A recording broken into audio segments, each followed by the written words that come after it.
भारत ने कर दिखाया है वो काम जिससे यूरोप से लेकर तुर्की तक हड़कंप मच गया है। अनंत शस्त्र भारत का नया वायु रक्षा कवच। सैम सुप्रीमेसी अब किसी और की नहीं बल्कि भारत की है। मित्रों, भारतीय थल सेना ने अब तक का सबसे बड़ा कदम उठाया है। सीधे 6 रेजिमेंट्स की तैनाती का ऐलान कर दिया गया है और सौदा है 30 से 32 हजार करोड़ रुपए का। यानी अब भारत पूरी तरह से आत्मनिर्भर एयर डिफेंस की दिशा में बढ़ चुका है।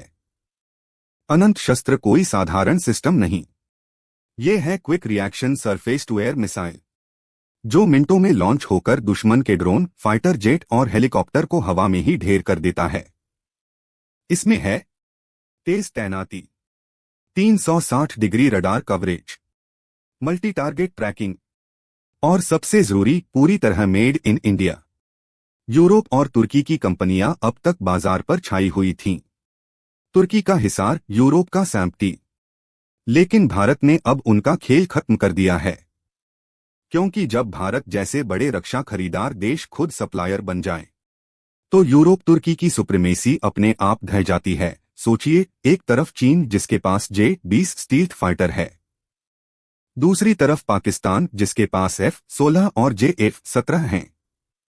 इन दोनों के बीच भारत को चाहिए था भरोसेमंद ढाल, और अब अनंत शस्त्र वही ढाल है। 150 किलोमीटर तक दुश्मन को मार गिराने की क्षमता, इलेक्ट्रॉनिक जैमिंग से सुरक्षित और पूरी तरह मोबाइल।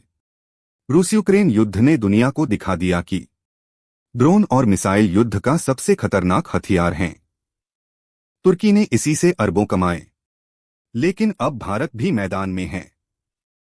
अनंत शस्त्र भारत को सिर्फ सुरक्षा ही नहीं देगा, बल्कि वैश्विक रक्षा निर्यातक भी बनाएगा। भारतीय थलसेना का आत्मविश्वास अब चरम पर है। 6 रेजिमेंट्स की तैनाती के बाद यह सिस्टम अब जमीनी हकीकत है। यानी अगर कल को पाकिस्तान या चीन हवाई हमला करें तो अनंत शस्त्र उन्हें मिनटों में जवाब देगा।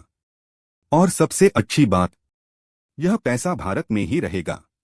देशी उद्योग को काम मिलेगा, युवाओं को रोजगार मिलेगा और भारत तकनीक में आत्मनिर्भर बनेगा। विशेषज्ञ मानते हैं कि यह तो बस शुरुआत है। आगे Bharat long range Sam, hypersonic interceptor और लेजर डिफेंस बनाएगा। यानी आने वाला दशक भारत की वायु रक्षा तकनीक का दशक होगा। भारत ने अनंत शस्त्र के जरिए यूरोप और तुर्की की सामरिक बादशाहत को तोड़ दिया है। अब दुनिया जान चुकी है, भारत सिर्फ हथियार खरीदार नहीं, बल्कि वैश्विक रक्षा बाजार का असली खिलाड़ी है। यही है भारत का असली मास्टर स्ट्रोक।